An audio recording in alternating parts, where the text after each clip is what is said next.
नमस्कार। आप सुन रहे हैं द बॉलीवुड रेडियो और मैं हूं आपके साथ आकाश।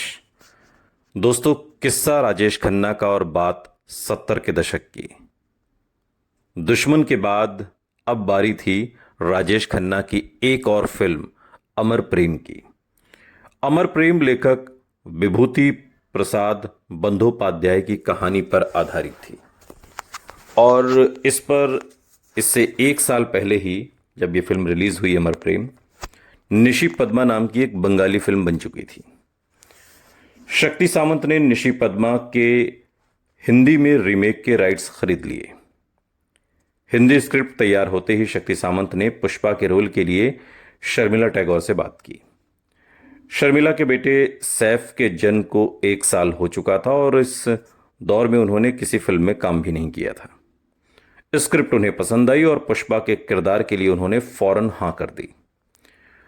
वापसी के लिए ये एक गंभीर रोल और बेहतरीन किरदार था। हीरो अनंत के रोल के लिए शक्ति सामंत की पहली पसंद थे अभिनेता राजकुमार। पहले इस फिल्म में हीरो का रोल आनंद की जगह अनंत था, क्योंकि बंगाली फिल्म में भी अनंत ही नाम था।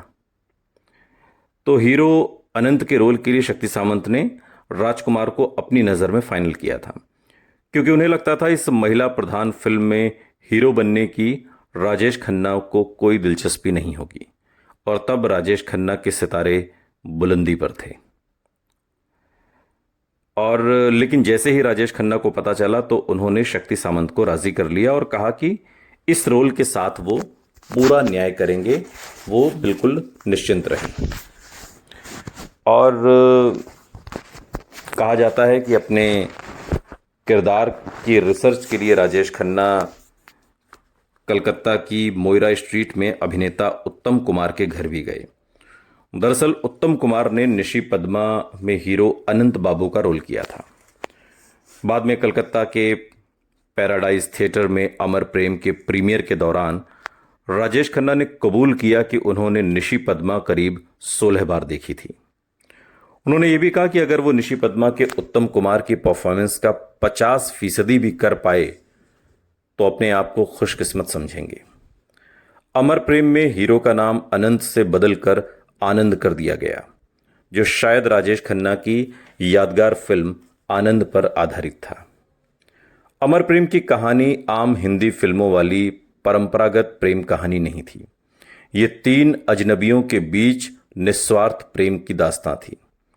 एक आदमी, एक औरत और एक बच्चा, जिनके बीच का बेनाम रिश्ता परंपरागत सामाजिक बंधनों से ऊपर उठकर इंसानियत का रिश्ता बन जाता है। अमर प्रेम पुष्पा यानी शर्मिला टैगोर की मार्मिक कहानी थी, जो हालात का शिकार होकर कलकत्ता के एक कोठे पर पहुंच जाती है और यहीं उसकी मुलाकात आनंद बाबू से होती है, जो उसकी आवाज और गीतों के जादू में बंधकर उसके नियमित और खास ग्राहक बन जाते हैं। आखिर में आनंद पुष्पा की को हालात से हार माने बिना जीने में मदद करते हैं। फिल्म में आनंद और पुष्पा के बीच पहली मुलाकात के दौरान आनंद बड़ी अदा से पुष्पा से गाने के लिए प्यार भरी फरियाद करते हैं, आप रुक क्यों गई, गाइए ना। और उस सीन को याद करते हुए शर्मिला टैगोर ने कहा कि उन्होंने वो डायलॉग इतने गहरे जज्बात और संवेदना से बोला कि मैं मंत्रमुग्ध हो गई। आखिरी सीन में जब पुष्पा कहकर वो अलविदा कहते हैं, उन्होंने अपनी मुस्कान और आंसुओं को जिस खूबी से मिलाया, वैसा उस दौर में कोई दूसरा अभिनेता शायद कर ही नहीं सकता था। अपने अकेलेपन और गहरी उदासी को छिपाते हुए आनंद पुष्पा से आंसू पोंछने के लिए कहता है, पुष्पा आई हेट टीयर्स। कहने को तो ये बेहद आम डायलॉग था, लेकिन जिस खास अदा से राजेश खन्ना ने ये डायलॉग बोला, ये उनके करियर का सबसे मशहूर डायलॉग बन गया, सबसे मशहूर लाइन। आज भी लोग बोलते हैं, आज तक लोग उनकी मिमिक्री करने के लिए इस डायलॉग का इस्तेमाल करते हैं। राजेश खन्ना के दीवाने फैंस के चलते दिन के समय आउटडोर शूटिंग करना तो अब बहुत मुश्किल हो गया था। शक्ति सामंत ने चिंगारी कोई भड़के गीत की शूटिंग के वक्त के अपने बुरे अनुभव को बयां करते हुए एक बार एक इंटरव्यू में कहा था, हमारी बुरी किस्मत थी कि राजेश खन्ना के कलकत्ता जाकर शूटिंग करने की खबर लीक हो गई। कलकत्ता के एयरपोर्ट पर मैंने उनके फैंस का सैलाब देखा तो मेरा दिल बैठ गया और इस भीड़ से निपटते हुए किसी तरह हम होटल पहुंचे। मगर होटल के बाहर भी बड़ी तादाद में उन्हें देखने के लिए लोग जमा हो गए।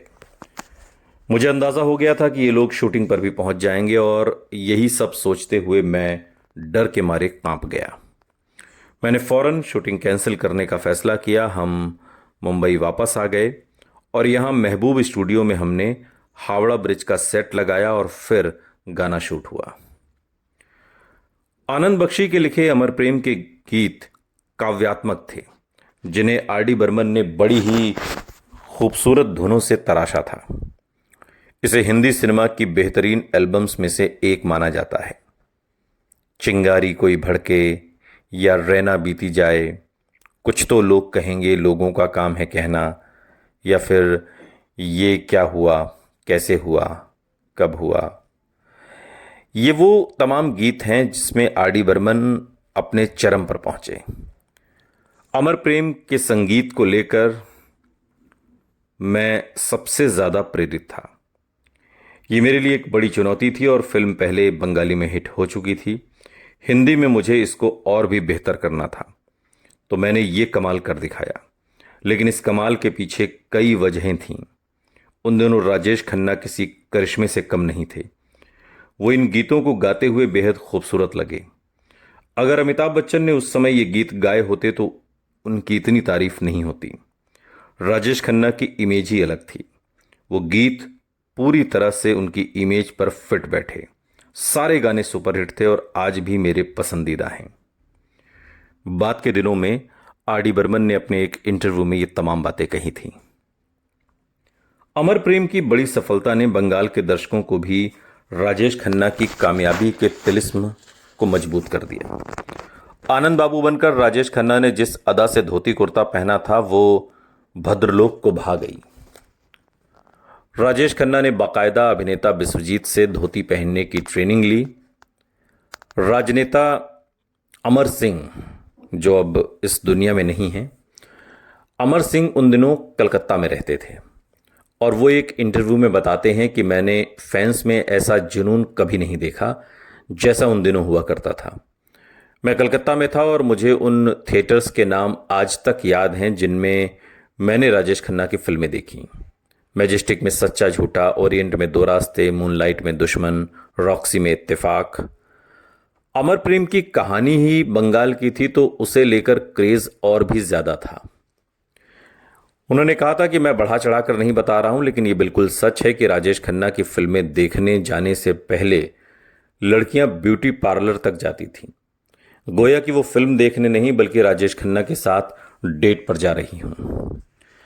आज के दौर में ऐसी कल्पना करना भी मुश्किल है कि आनंद या अमर प्रेम जैसी कोई फिल्म मास हिस्टीरिया पैदा कर दे।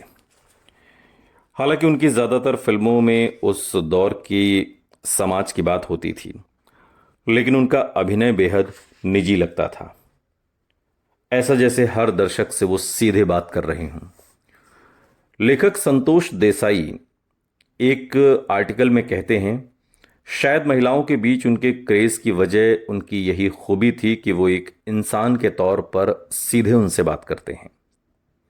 वो महिलाओं को उस आदर्श परिदृश्य का एहसास कराते थे जिसे सामाजिक मनोवैज्ञानिक Sudhir Kakkar two person universe का नाम देते हैं, यानी वो दुनिया जो एक पुरुष और महिला के बीच मौजूद रहती है। राजेश खन्ना के रोमानी अंदाज में ऐसी तवज्जो थी जैसे उन्हें अपनी प्रेमिका की परवाह है, और ये भाव वो उसे छुए बिना अपनी आंखों से जाहिर कर देते थे। वो एक तरह से मर्दानगी के सॉफ्ट शायराना पहलू के प्रतिनिधि थे। उनकी फिल्में इस मायने में ज्यादा परिपक्व थीं कि वो जिंदगी और मौत, प्यार में खोना पाना, उम्मीद और पछतावा जैसे कई अहम मुद्दों से बड़े शायराना और दार्शनिक अंदाज में पेश आती थी। और ये राजेश खन्ना की खुद की भी सबसे पसंदीदा फिल्म थी अमर प्रेम। बाद के दिनों में उन्होंने एक इंटरव्यू में कहा भी था कि अगर मेरी मुझसे फेवरेट फिल्म पूछी जाए तो वो पहले आराधना और दूसरी अमर प्रेम होगी। सुनते रहिए द बॉलीवुड रेडियो, सुनता है सारा इंडिया।